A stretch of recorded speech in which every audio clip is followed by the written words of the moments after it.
I have not had one, two, but numerous clients who have confessed this to me, especially women who said that they regret marrying the person that they have married. And it is true both in cases of arranged marriage, love marriage, or arranged cum love marriage, whatever the system might be that led you to marry that particular individual. But this theme of regrets, when I saw that what is the common underlying factor, how is it that we can avoid such kind of regrets or such kind of decisions, what could be the solutions, especially for those who are in the process of finding a partner, getting married, or wanting to look for potential partners, or even if you are in the early stages of your marriage and you work on this particular thing, you will have a lot of clarity as to how do you move ahead. So I am directly going to come to the solutions once I highlight what are the problems which happen. So when I ask them, why did you end up marrying this person? So eventually, if it is an arranged marriage setup, mostly people say because my particular father, mother, sisters, especially brothers, elder ones, they have said that this person might be the right person for me, and I believe them because they know me, right? That since childhood they are seeing me, and if I am not listening to them, I feel like if I choose, I'm going to choose it wrong. So I feel like I don't know, and usually these are also the people who are constantly telling you that आप अभी छोटे हो, आपको पता नहीं है, आपको नहीं समझ आता है, तो समझ नहीं आता है तो शादी क्यों कर रहे हो. It's a very important question to ask yourself. If you do not understand and if you do not have the maturity to make the choice, why are you making the choice right now? There is no need to. There is no rush to. Because once you're married, and when I have seen people get stuck in all these situations, it is the pressure on yourself actually increases after that. A lot of people feel the pressure of everybody else's opinion, or the process of arranged marriage itself could be so exhausting for so many people that they are meeting so many people, they are trying to convince their side of the story to the family, or the family is constantly saying no to every person that this person is liking, or the family is liking some person and this person is not liking them. Whatever is happening, it can feel like overwhelming situation, and then some people just say that, okay, instead of going through all of this, let me just say yes to somebody. This is one of the reasons why also that people get married, which is not the exact reason why we should be marrying. The reason to marry is to find somebody who is compatible with you, compatible on a large scale, so that walking together feels like a more rewarding and fulfilling journey. You both are adding value into each other's life, and of course there are frictions which are required for your growth. But those frictions are healthy frictions, especially when you know who you are and when you know what do you really stand for. And this is exactly the solution for this whole thing. So when you lack a lot of knowledge about yourself, you don't know who you are, what is it that you really stand for, what is it that goes well with you.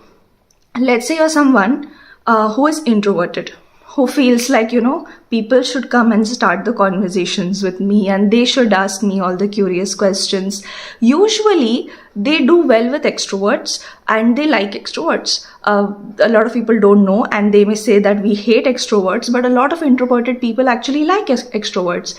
So they may be finding a very good match with some extrovert who is asking them more questions, and they feel special because the other person is very curious about what is it that they like and they do not like.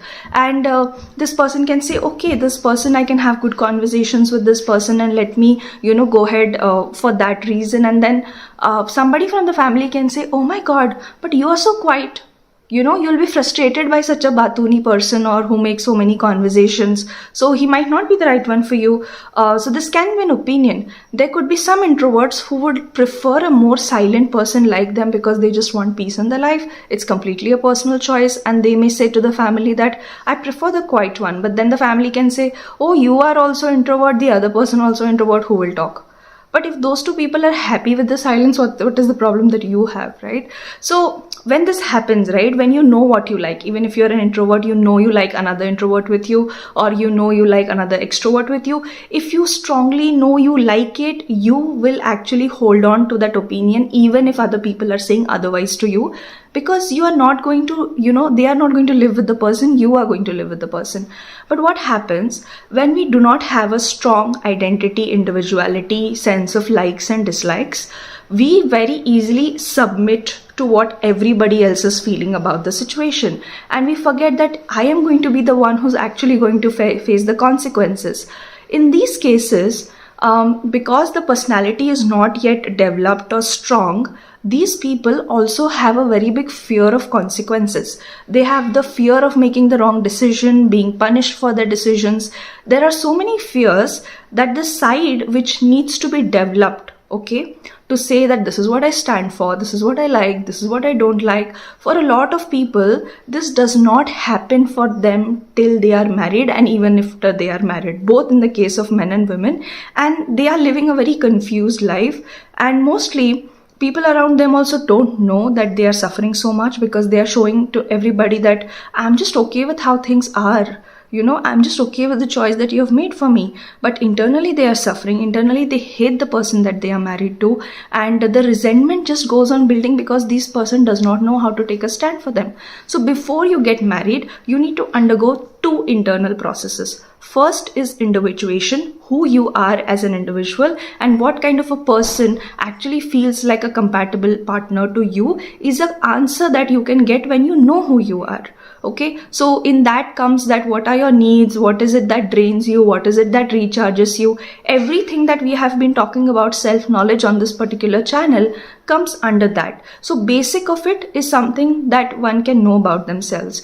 The second thing is the ability to draw boundaries. Even if you're a person who's not very confrontational, eventually you'll have to learn the skill of drawing boundaries, or especially if you're somebody who has a very strong sense of direction in their life, and there are certain things you don't want to negotiate on. There is nothing wrong with you.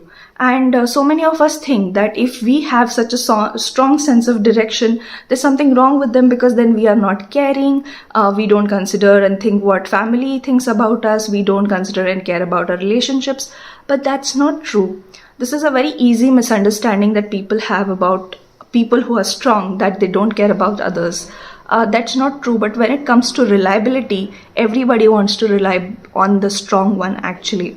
So when you improve your inner strength and you know who you are as an individual, you are having very strong fundamentals to make a decision as big as marriage. There are so many other things that can help you feel prepared to actually find someone or to get married, and those are very practical things, by the way. If you want to know more about it and you want to sort it out for yourself, you can go to the description, book a call with me, and I will be able to give you customized individual guidance on that. See you in the next video.